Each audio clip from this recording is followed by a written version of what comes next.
Hello, everybody. My name is Matt V. I was incarcerated in California from 2000 to 2006. And today I'm going to be talking about what happens after you get arrested or what happens when you get arrested. So, you've committed some kind of crime and the police have decided that they're going to arrest you. They're telling you you're under arrest. Well, what happens after that? You've probably seen cop TV shows and you see people get arrested, but then what? All right. So it depends first where you live. So if you live in a smaller city or smaller, say a rural area, then you might have a city jail that the police will take you to.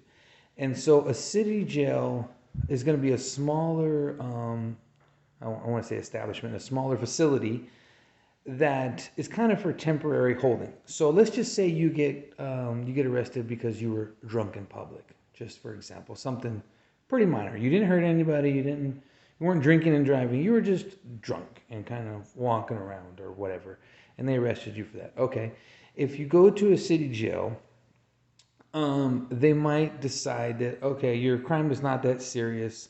Maybe they'll keep you overnight, maybe 24 hours, something like that, and then they'll be like, okay, we're gonna let you out, but you have to appear in court on a later date, something like that. Okay. But now, let's say you have a little bit more serious crime. I don't know, beat somebody up, let's just say. Okay? Again, if you live in this rural area, you go to your city jail, but they decided they're like, okay, well, you beat somebody up, you're a little bit more of a danger to society, so you have to go to court, but instead of releasing you and, basically allowing you to go to court on your own, you're going to stay incarcerated in the jail and they're going to take you to court. Okay? And so they only have so much room in their little city jail. They're like, okay, well, you're going to be here a little bit longer, maybe a month, maybe several months or whatever. So they might transfer you to a county jail. And so a county jail is a larger facility that is meant to house people arrested in any of the cities within that county. So let's say you have, I don't know, 20 cities in your county. Anyone arrested in any of those 20 cities will, if they got a more severe charge, will go to that county jail. Okay? And also, if say you don't live in a rural area and just say you live in a big city like, I don't know, Los Angeles, New York, something like that, and you get arrested, you probably automatically go to the county jail because maybe you don't have a small city jail. Okay? So, yeah. So, if you commit a small crime, basically, if you commit a small crime, like I said, drunk in public or whatever, I can't think of any small crime. Maybe you're caught with a little bit of marijuana and that's not a big deal in your state. They may release you and say, okay, go to court later on. But you get caught for a more serious charge, you're going to stay in the jail and the cops are going to, well, they're sheriff's deputies. They're going to escort you to jail. They have like a jail bus and they'll drive you to the court and you go to your court dates. So you commit this bigger crime, beat somebody up, you shoot somebody, whatever it is.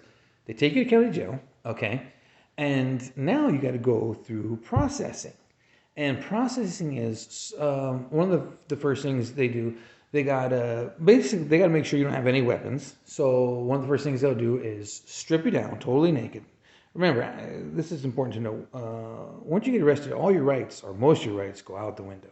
So, they tell you strip down, take off all your clothes. You don't have much of a choice. So they strip you down so they could, search you completely, make sure you don't have any weapons on your body.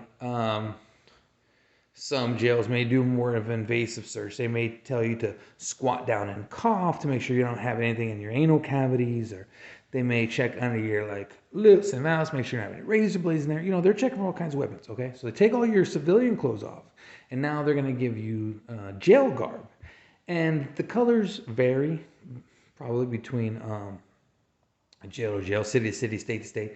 But in California, in the jails, the color for general population inmates is orange. Okay? So they take your civilian clothes, strip you down, take all your civilian clothes, search you, make sure you don't have any weapons. and they'll give you an orange jumpsuit. You put the orange jumpsuit on, and that's your first step of being an inmate. And from there, the next part of the processing is now they got to figure out what to do with you. So another first thing, I guess you say, is if you're male, you go to a male the male section of that facility, like a county jail. They'll have all different kinds of sections. They'll have a section for men. They'll have a section for women. They'll have a section for juveniles. Maybe a section for mental health people. Maybe for handicapped people. Say you're in a wheelchair, you happen to commit a crime. They may have a section that they're better able to help you if you're really elderly or disabled. So if it's a really big county jail, like I said, Los Angeles or maybe New York or something, they probably have a lot of different sections. Okay, and so that's what the initial process is about. It's figuring out where to put you. If you're male, you go over here. If you're female, you go over here. Okay, and then in California, they'll also ask you, okay, are you in any gangs? Are you affiliated with anybody? And the purpose of that is they don't want to put you in a cell or a dorm or whatever necessarily with one of your enemies, because that causes problems. They don't want to continue to have more problems in the jail as much as possible.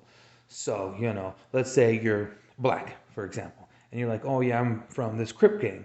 Okay, they may put you in where there's other black Crips, or if you're blood, they put you in with the other Bloods or something like that. They'll try as much to segregate you. Or also, in California jails and in prisons, it's also racially segregated by the inmates choosing. So let's say you're white, for example. They'll say, okay, who do you want to be housed with? And you're like, okay, I prefer to be housed with someone else who's white. Okay, the officers will say they'll house you with someone else who's white. Or if you're black, you'll say, hey, I want to go, be in a cell with someone who's black. Or if you're Hispanic, with someone else who's Hispanic. So that's all part of this, the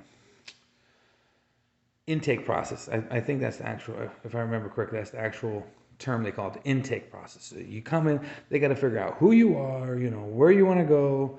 I mean, not where you want to go, but, who do you kind of get along with, trying to avoid problems, this and that. So they figured out all that information, and then they'll send you to the appropriate housing unit in your county jail or your jail, like I said, if you're in the city jail.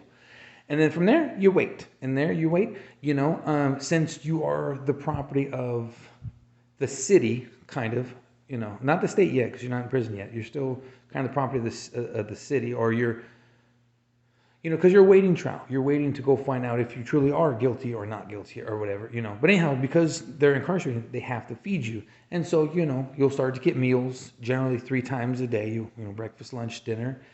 And court usually runs Monday through Friday. And so, say you get arrested on, say, Saturday morning, for example. You have to wait all the way until Monday to go to court. So you're kind of just sitting in your cell or in your dorm or whatever. And then once Monday comes, okay, here's your court date. And then, you go to court. And then from there, they figure out, okay, are you enough threat? We got to keep you in the jail while you continue to go to court, or we're going to release you, come to court on your own. So the whole process starts from there. Now, I won't go any further because there's a lot of other stuff that happens in county jail. I will talk about kind of what food you eat and kind of the court process in a little bit. I'll talk about more about what goes on in county jail. This video is basically me explaining to you what happens from when after you get arrested. So after you get arrested, this is what happens. You go to the local jail. You go through the intake process. They figure out, who you are, where they need to put you, and they put you in a cell, and you wait to go to court. So please stay tuned for the next video, and we'll talk about what it's like in county jail. Thanks for watching.